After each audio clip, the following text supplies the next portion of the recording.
Hindi ko na napigilan ang hiya ko at tumayo na lamang ako. Uuwi na lang siguro ako para makapag-usap kayong tatlo ng boys-boys talk. Paalam ko sa kanila.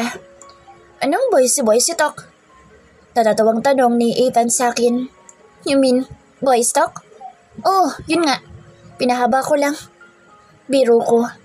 Ikaw talaga, Miss Di Makalipad. Pwede ka naman dito kahit ikaw lang ang babae. Pwede namang maghanap ng babae si Owen at Oscar para hindi ka mailang. Ha? Napatingin ako kay Owen. Lumagok ito ng alak saka tumayo na lang bigla. Gusto mo ba na may makasamang babae dito? Tanong ni Owen sa akin. Hindi pa ako nakakapagsalita ay umalis na ito sa aming table at nilapitan na nag-iisang babae nakaupo sa bar counter. Nginitian niya ito. Hindi ko alam kung anong mahalimuyak ang sinabi niya rito. Bakit niya napasama kaagad? Sabagay, kahit ako napasama niya rin kaagad nung una ko palang kita sa kanya.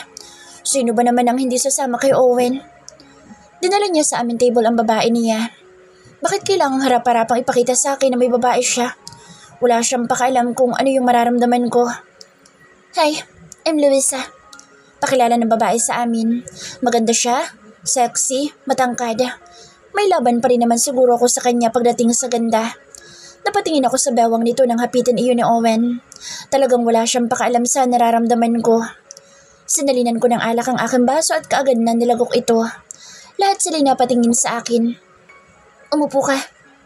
Niyaya ko pa ang babae na umupo. Ipapakita kong hindi ako nasasaktan. Ayos lang ako. Ayos na ayos lang talaga ako. Kanina lang ayaw mong uminom. Tapos ngayon halos tunggain mo na yata yung bote ng alak, Miss Di Makalipad. Puna na Ethan sa akin. Nagbago na kasing isip ko. Gusto ko ng malasing. Sagot ko at muli ko sinalina ng baso ko. Iinumin ko na sana ito nang biglang hawakan ni Owen ang kamay ko. Ako nang iinom. Seryosong sabi niya. Sa kanya inagaw sa akin ng baso at ininom ang alak na sinalin ko roon. Nagpalipat-lipat ng tingin sa amin sila Oscar at Ethan. Para bang nagtataka mga itsura ng mga ito. Ayos lang ba kayong dalawa? Tanong naman ni Oscar sa amin. Ayos lang ako. Ewan ko lang sa babae mo, Ethan.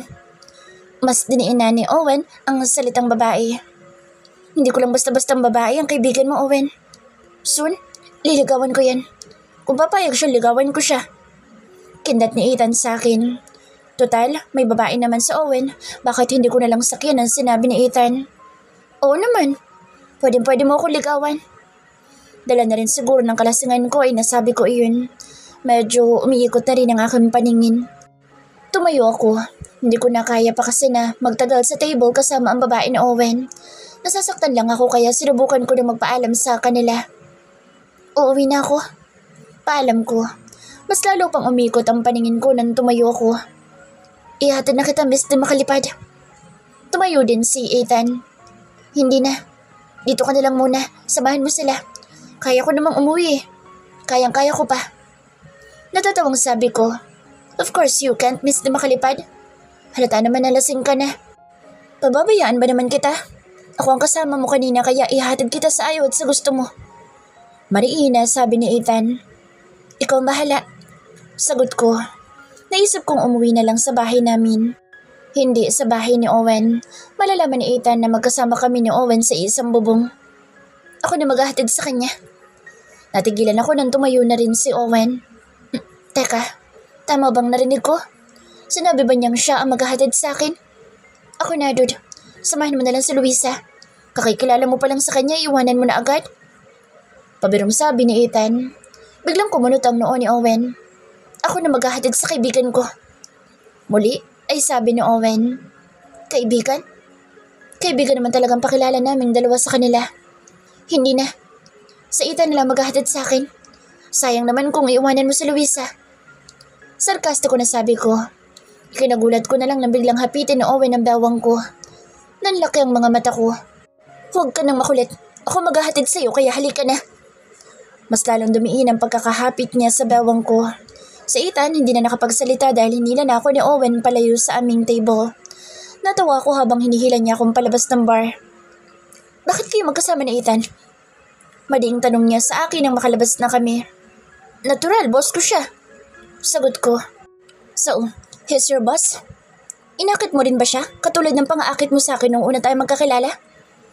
Sinamaan ko kaagad siya ng tingin dahil sa sinabi niya. Ikaw pa lang ang inakit ko. Sagot ko. Hindi ako naniniwala. Mariina, sagot niya. Kung ayaw mong maniwala, edi wag. Tinalikuran ko siya. Pasuray-suray naman ako naglakad palayo sa kanya. Maya-maya lang ay hinila niya naman ang kamay ko kaya napaharap ulit ako sa kanya. Sabihin mo nga sa akin, katulad ba nung una natin pagkikita, ibinigay mo rin ba ang pagkababae mo kay Ethan? Hindi mo ako makuha kaya naghanap ka na ibang lalaki na kayang-kaya mong akitin? Mariina, sabi ni Owen sa akin. Kumulong bigla ang dugo ko sa sinabi niya. Ganun pala akong babae para sa kanya. Isang malutong na sampal ang pinakawalan ko sa kanyang pagmumukha. Tumabingi ang kanyang mukha. Hinimas niya ang pisngi niyang sinampal ko. Kung wala ka magandang sasabihin, Owen, pwede bang itikon mo na lang ang bibig mo? Nakakasakit ng damdamin ng mga bintang mo. Kahit kailan wala pa akong ibang lalaki na pinagbigyan ko ng pagkababae ko. Kahit nga yung manluloko kong ex, hindi ko pinagbigyan. Kung ganyan lang din naman ang iniisip mo sa akin, bumalik ka na lang sa loob at makipagsaks ka na lang doon kay Luisa. Total dyan ka magaling. Sigaw ko sa kanyang pagmumuka. Pagkatapos ay tinalukuran ko ito. Bigla yata ako nahimas-himasan sa mga pinagsasasabi niya sa akin. Kahit umiikot pa ng konti ang paningin ko, straight naman ako naglakad patungo sa kalsada. Nabigla na lang ako nang hilahin niya na naman ako gamit ang aking mga braso. Mahigpit niyang hinawakan ang braso ko at hinila sa kinaroroonan ng kanyang kotse. Get in! Utos niya sa akin, ngunit hindi ako gumalaw. Nanatili ako nakatayo at nakatingin sa loob ng kanyang sasakyan. Nabigla na lamang ako nang itinulak niya akong papasok sa loob ng kotse. Kung meron man akong gustong makasex ngayon, ikaw yun, Angel. Prepare yourself, cause I won't stop until you're swollen. Bigla ko napaatras ngunit wala naman ako maatrasan dahil sandalan na lang iyon. Owen, nasasaktan ako! Ibinaon niya ako sa upuan kaya naman napaigik ako. Hindi makagalaw ang mga kamay ko dahil sa pag-ipit niya. Owen! Nangihinang sambit ko. Ang kaninang nahihilot umiikot na aking paningin ay bigla na lang nahimas-simasan. Sino ba naman ang hindi mahihimas-simasan kung ganito na lang ang galit na ipinapakita ni Owen sa akin? Bakit ba siya nagagalit ngayon? Kanina nga habang nakikipaglandian siya sa babae niya, hinayaan ko siya. Hindi ko naman sinabing ihatid niya ako. Kusa siyang nag-alok at pinilit pa niya kay Ethan na siya maghahatid sa akin. Nabigla na lamang ako nang punitin niya ang suot kong dress na pinasuot ni Ethan sa akin kanina. Kagad kong hinawakan ang kamay niya pagkatapos makawala ng kamay ko mula sa kanyang pagkakaipit. Owen! Sambit ko. Parang hindi niya ako naririnig. Umiiting ang panga niya na nakatingin sa akin. Tumambad sa kanyang paningin ang hubad kong katawan na tanging naiwan na lang ay ang suot kong pula na panties. Meron kasing nipple pad na kasama sa dress kaya hindi na kailangan magbra. Nalilisik ang kanyang paningin na tila galit na galit sa akin. Sa susunod, ayaw ko nang makikita pa na kasama mo ang lalaki yun. Mariina sambit niya sa aking pagmumuka. Maliwanag ba? Umiigting pa rin ang panga na sabi niya sa akin. Bigla niya na lang ulit akong hinalikan. Halik na mapagparusa. Halik na kayang punitin ang labi ko. Halik na nag-iiwan ng sugat sa katawan ko. Kung saan-saan gumagapang ang mga kamay niya ngunit wala akong magawa dahil inilagay niya lang ulit sa likuran ko ang mga kamay ko. Owen! Naiiyak na sambit ko. Hindi siya tumigil. Tila wala siyang naririnig. Nahirapan ako sa paghiga dahil nasa loob kami ng sakyan niya. Nakabaluktot na nga ang katawan ko pero wala siyang pakialam.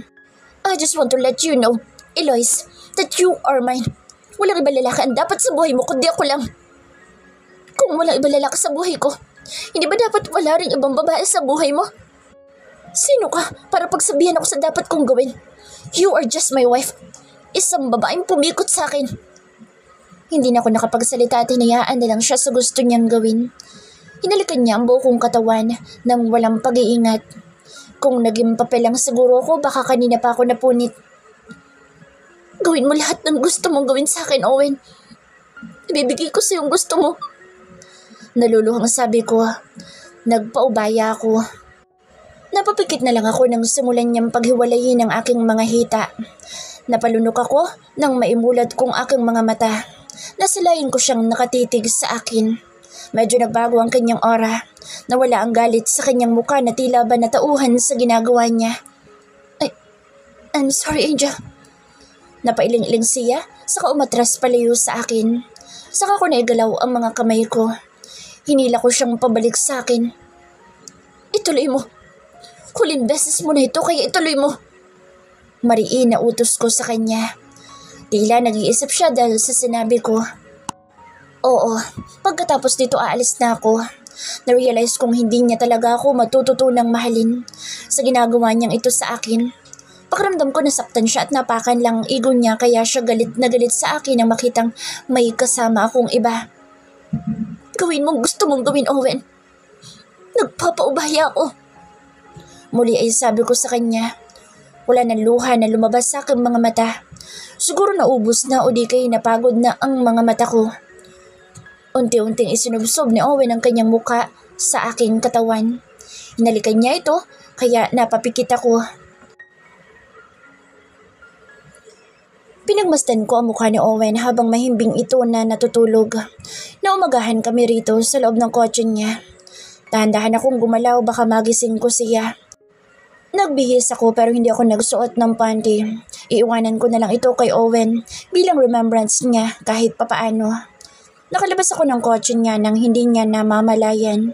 Sumakay ako ng jeep na buhaghag ang aking buhok. May punit din ang dress ko kaya akala siguro ng mga kasabayan ko ay nirape ako. Nang makababa ay naglakad pa ako patungo sa bahay ni Owen. Pumasok ako sa loob para mag-ayos ng mga gamit ko. Masakit ang buo kong katawan ngunit hindi ko ininda ito. Pinagmasdan ko ang kwarto namin pagkatapos kong mag-ayos ng mga gamit ko. Hindi na ako nagtagal pa sa kwarto at lumabas na kaagad ako. Baka maabutan pa ako ni Owen dito. Wala sa manang Mosi. Siguro ay nag-grocery. Wala na kasing laman ang ref kaya sigurado akong umalis ito ng maaga para mamili. Mabigat kong tinahak ang pintuan ng bahay. Nang makalabas ay binilisan ko na lang ang aking paglalakad para makaalis na at para hindi na rin ako malungkot na lisanin ang lugar na nakasanayan ko na.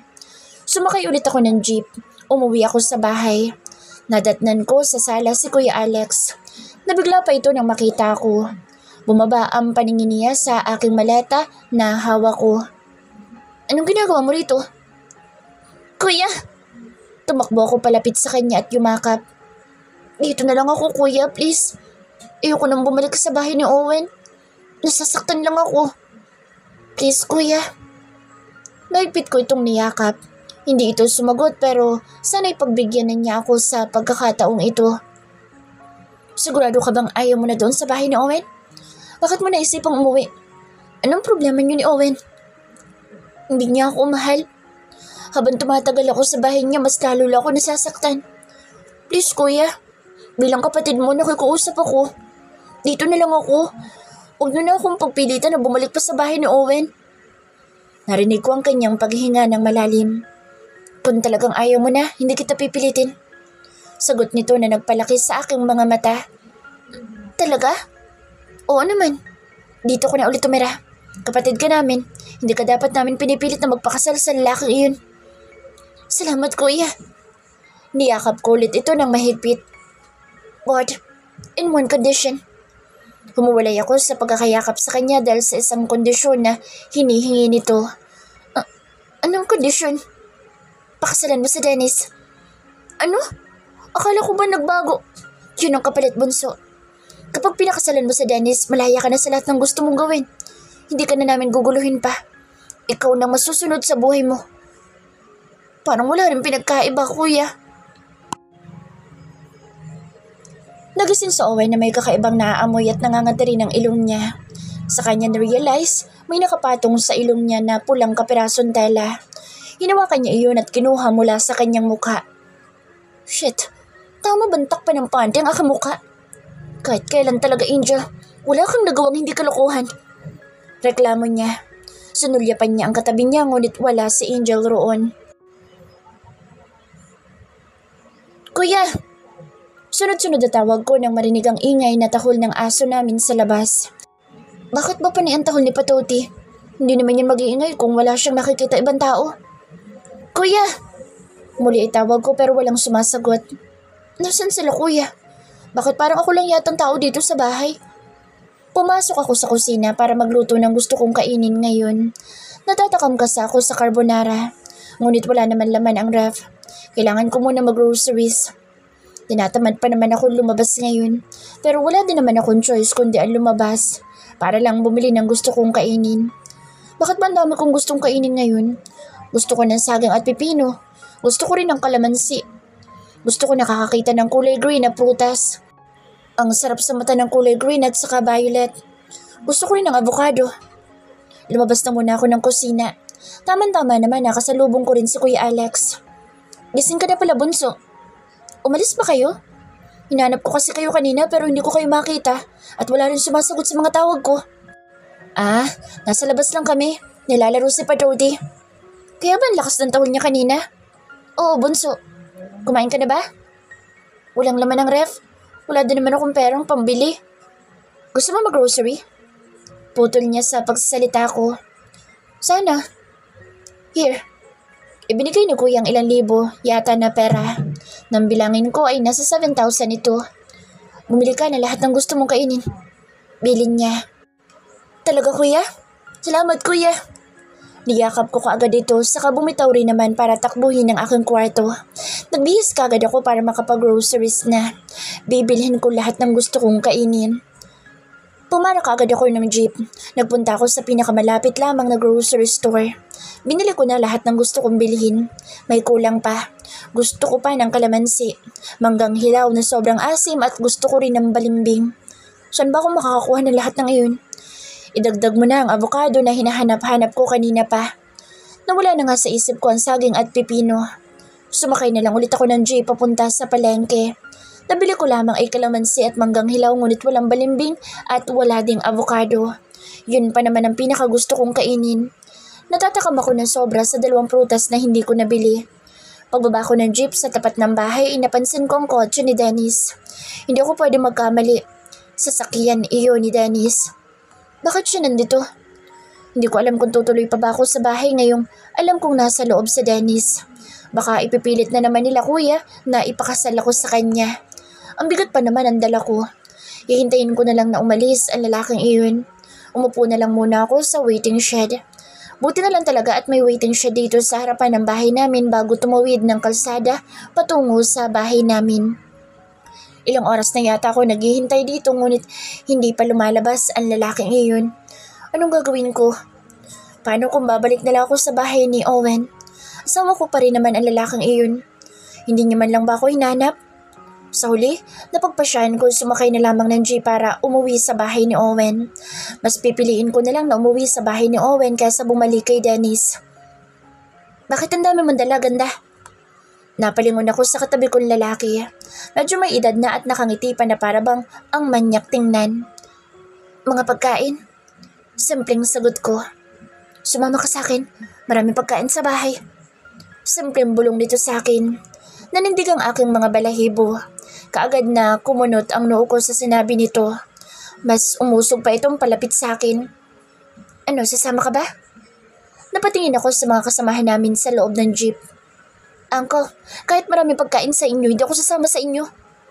Malumanay pa rin naman ang boses ko. Pinipigilan ko lang ang sarili ko. Natawa ito. Nalaka ang mga mata ko nang maramdaman kong nasa bewang ko na mga kamay nito. Manyak! Napasigaw ako ng tuluyan. Napatingin silang lahat. Nagkagulo sa loob ng jeep. Manyakas ka? Bakit mo ko hinihipuan?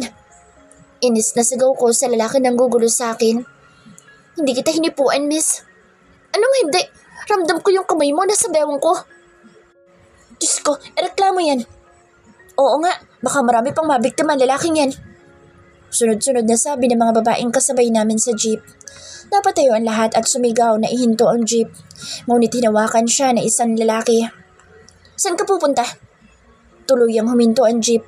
Tamang-tama naman at tumapat sa police station ang paghinto ng jeep. Sumama ka na, miss, para sabihin sa mga pulis ang ginawa ng lalaking ito. Bumaling sa akin na isang lalaking hawak-hawak ang lalaking nanghipo sa akin.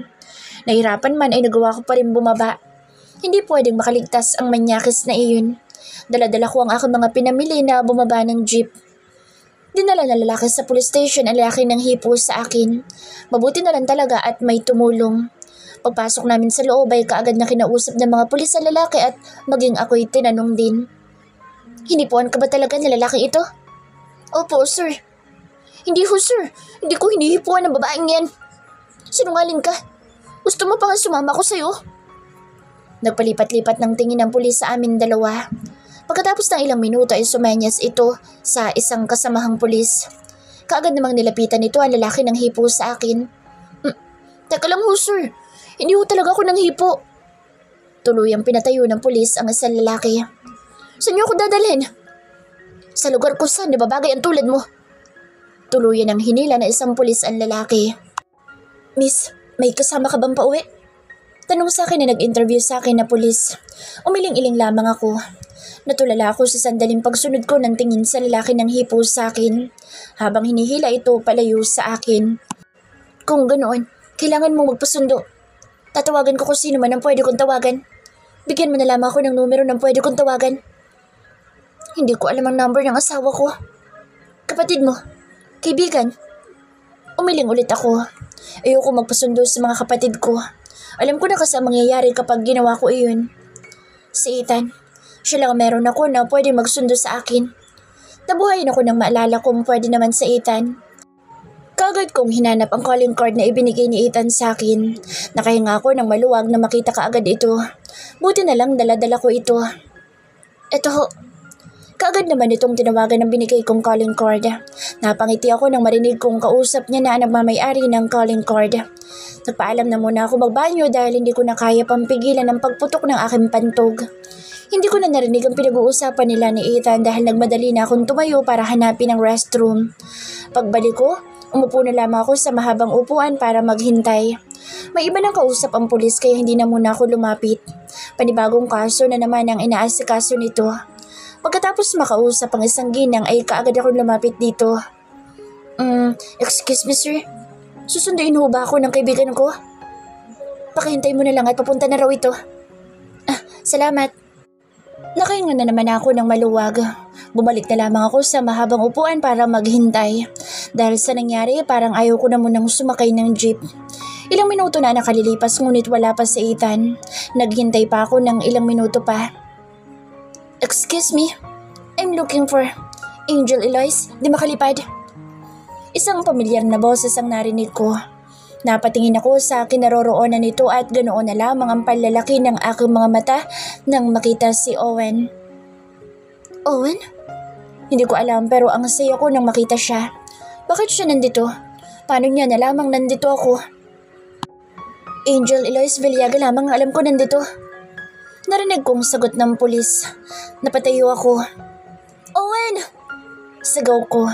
Napatingin ako sa paligid. Na-realize ko nandito nga pala ako sa police station. Lahat tuloy sila'y napatingin sa akin. Sorry.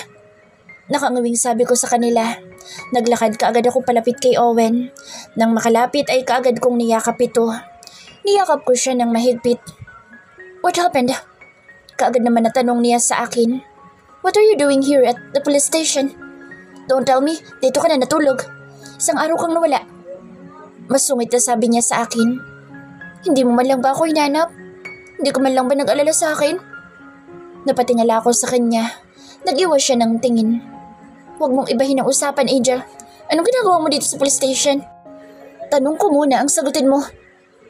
Pauwi na ako sa bahay. Sumakay ako ng jeep. Pagsakay ko ng jeep, may lalaki ng basto sa akin. Mabuti na lang may tumulong sa akin na dalhin dito ang lalakang yun. Dammit, hindi ka talaga nag-iisip. Bakit hindi mo ko tinawagan para masundo kita? Sa iba ka pa tumawag. Inis na sabi niya. Paano kitang matatawagan wala naman akong number sa'yo? Natigilan siya, saka napatikim. Kaya si Ethan ang tinawagan mo? Paano mo nalaman? Humawalay ako sa kanya mula sa pagkakayakap. Nasaan nga pala si Ethan? Expected kong siyang susundo sa akin. Bakit mo pa siya hinahanap? Ako yung nasa harapan mo, hindi yung lalaking yun. Inis na sabi niya sa akin. Ha? Napaawang na lamang ang labi ko. Nasaktan ka ba? Nakagat ko ang labi ko dahil sa naging tanong niya. Para bang nag-aalala siya sa akin. Tinatanong kita, nasaktan ka ba? Untag niya. Maglalambing ka lang, may galit pa. Nakangiting sabi ko sa kanya. Ano? Sabi ko, marunong ka rin naman pala maglambing. Masulit nga lang pero ayos na rin. What the? Tara na. Ako na yumakap sa bewang niya para yayain siyang umuwi. Wala na din naman siyang nagawa. May mga dala nga pala ako. Kukunin ko lang. Kumalas muna ako sa kanya saka ako kinuha ang mga pinamili ko kanina. Laglag ang panga niya nang ibigay ko ito sa kanya. Pwede bang ikaw na muna magdala? Napagod na kasi ako eh. Hindi na siya nakaimik at wala na rin siyang nagawa nang tuluyan ko itong ibigay sa kanya. Gusto pa niya magreklamo ngunit hindi siya umubra sa akin. Maaga ko nagising para ipagluto si Owen. Kahapon pagdating namin sa bahay ay hindi niya ako pinansin. As usual, pinatulog niya ako sa sala. Habang nagluluto ay kumakanta naman ako. Kinakanta ko yung kanta ng Pussycat Dolls. Manang, nasaan ang asawa ko? Nasa kusina ho, sir. Natigilan ako nang marinig ang boses ni Owen. Tama bang narinig ko? Asawa? Kagatlabi ako napangiti. Inayos ko kaagad ang sarili ko nang marinig ang mga yabag nito papalapit sa akin. Nang lingunin ko ito ay nasanayan ko rin siya. Natigilan ito na magtama ang aming mga paningin. Good morning, asawa ko. Masayang bati ko. Maganda ang umaga ko ngayon dahil sa narinig ko. Kaagad na kumunot ang kanyang noo. Bakit na naman kaya kumukunot ang noo niya? Di ba niya nagustuhan ang pagbati ko? Ngayon ko lang din napansin na wala siyang suot na pang-itaas. Half naked ang napakagwapo kong asawa. Para bang gusto kong haplusin ngayon ang matipuno niyang dibdib. Akalain mo nga naman, nakapag-asawa ko ng ganito ka-perfect. Parang gusto kong lagi siyang katabi sa gabi. Ngunit ayaw naman niya. Pinatulog pa nga niya ako sa sala. Hindi ko tuloy maiwasan na mapakagatlabi na lang sa mga oras na ito. What's for breakfast? Kaagad na tanong niya sa akin. You have me for breakfast. Kaagad naman nasagot ko. Pinakamalanding boses ang ginamit ko. Mas lalong kumunot ang noo niya, saka ito umiling. Naglakad ito palapit sa fridge at kumuha ng pitcher. Nagsalin ito ng tubig sa baso. Pinagmasdan ko pa rin ito kahit pa sa kanyang pag-inom. Owen? Sambit ko. Natigilan ito at napatingin sa akin. Tipid na sagot niya. Ibinalik niya na ang pitcher sa fridge saka muling bumaling sa akin. May sasabihin ka? Itatanong ko pa sana kung paano niya nalaman na nasa police station ako kahapon ngunit iibahin ko na lang. Itatanong ko kung papasok ka ba ngayon? Bakit? Wala lang. Kagatlabi na sagot ko. Naibaling ko ang aking paningin sa itlog na niluluto ko ngayon. Ganoon na lamang ang pagniwi ko nang makitang sunog na ito. Nangitim na. Hindi ko na nabantayan dahil kay Owen na ako nakatingin. Sa kanya na nabaling ang atensyon ko. Yung itlog mo tuloy sunog na. Sigaw ko saka nagmamadaling alisin ito sa kawali. Ow! Nahawakan ko patuloy ang kawali kaya naman napaigik ako sa sakit ng mapaso ang kamay ko. Nagulat na lamang ako na may humawak sa kamay ko. Si Owen, tiningnan niya ang kamay ko. Tinulungan niya akong ilagay ang kawali sa lababo bago bumalik at lumapit sa akin. Simpleng ulam na nga lang lulutuin mo, hindi mo pa magawa. May galit sa boss niya ngunit hindi niya pa binibitawan ang kamay ko. Hindi lang niya ako palabas sa kusina saka niya ako dinala sa sala. Sir, ano ho nangyari? Buong pagtataka na tanong ni Mossy nang makasalubong niya kami. Pakidala na lang dito ang ointment para sa paso, mana. Sagot ni Owen. Oh, sir. Nagmamadaling umalis sa aming harapan si Manang Mossy. Ako naman ay tuluyang pinaupo ni Owen sa couch. Maliit lang naman to. Sabi ko habang nakatingin sa kanyang napakagwapong muka. Hindi siya nagsalita. Dumating naman si Manang dalang ointment. Ibinigay kaagad ito ni Manang Mossy kay Owen. Napangiti ako nang gamutin niya ang paso sa kamay ko. Maalaga rin pala ang asawa ko. Akala ko pagsusungit lang sa akin ang tanging alam niya. Hindi ako makapaniwalang sa kabila ng kasungitan niya ay may itinatago rin naman pala lambing at maalaga ang lalaking ito. Huwag mo kong titigan, di makadipad. Waliyagan na kaya ako ngayon? Nakangusong sabi ko. Napatingin siya sa akin. Hindi bagay sa'yo. Natigilan ako dahil sa sinabi niya. Hindi bagay sa akin. Ibig sabihin lang nun ayaw niya pa rin sa akin.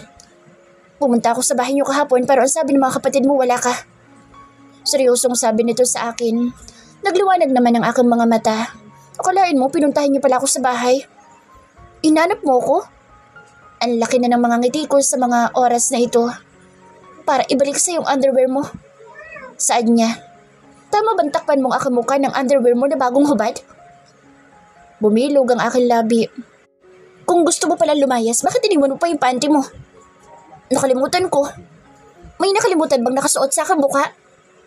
Gusto kong matawa ngunit sa pagkakataong ito ay hindi ko magawa. Nasasaktan ako dahil yun lang palang ipinunta niya sa bahay kahapon. Hindi man lang talaga niya ako hinanap. Hindi man lang nag-alala sa akin. Tumayo siya pagkatapos niyang gamutin ang paso sa kamay ko. Sa susunod, kung gusto mo lumayas, dalhin mo lahat ng gamit mo para wala na akong makita dito kahit na anong alaala mula sa'yo. Naintindihan mo ba? Di makalipad? Tumango na lamang ako. Pinagmasdan ko na lamang ang likod niya nang tinalikuran ako. Naglakad siya palayo sa akin at pumasok na sa dining area. Namalayan ko na lamang na tumulo na ang butil ng aking luha. Dali-dali kong pinunasan dito para hindi makita ni Owen kung sakaling babalik siya dito. Natigilan naman ako nang marinig ang pag-ring ng aking cellphone. Tinignan ko kaagad kung sinong tumatawag sa akin. Si Ethan? Bakit siya tumatawag? Hello? Ethan? Sagot ko. Angel, buti naman sinagot mo. Ano nangyari kahapon? Bakit ka nasa police station? Pagdating ko kahapon, wala ka na. Sunod-sunod na tanong nito sa akin. Magkasama kami kahapon ni Owen. Siguro siya ang sumundo sa'yo dahil bigla siyang nawala kahapon. Dagdag pa ni Ethan. Napalingon ako sa dining area. Siya nga. Tipid na sagot ko. Mabuti naman. Hindi ko alam kung bakit nagkaroon ng problema ang kotse ko. Pasensya ka na kung hindi ka agad kita nasundo. Nagkaroon lang ng problema ang gulong ng kotse ko. Dagdag na paliwanag niya. Ayos lang. Nakalimutan mo na ba? Nakakalipad kaya ako. Biro ko sa kanya. Gusto ko lang alisin ang lungkot na naramdaman ko kanina dahil sa mga sinabi ni Owen sa akin. Narinig ko ang pagtawa niya sa kabilang linya. Ayan ka na naman sa mga biro mo. Natawa siya sa kabilang linya. What really happened, Angel? May nangyari ba? Di naman gaanong malubha nangyari. Nakakulong na rin naman na yun ang bastos sa akin kahapon sa jeep. Hindi ko alam kung ilang buwan. Taon siyang makukulong pero sana magtanda na siya. Baka kasi gawin pa niya sa ibang ginawa niya sa akin. May nambasto sa'yo sa jeep? Halos hindi makapaniwalang sabi ni Ethan. Oo. Kagong yun. Kung ako masusunod, baka hindi na siya makalabas sa kulungan. Excuse me, Iha, pero tinatawag ka na ni Sir. Bigla namang nagsalita si Manang Mosi. Inalayo ko ang aking cellphone. Susunod na ho ako, Mana. Sige. Umalis na si Manang Mosi kaya muli ko inalapit sa tenga ko ang aking cellphone. Nasa kabilang linya pa rin si Ethan. Ethan, mamaya na lang ha. Paalam ko sa kanya.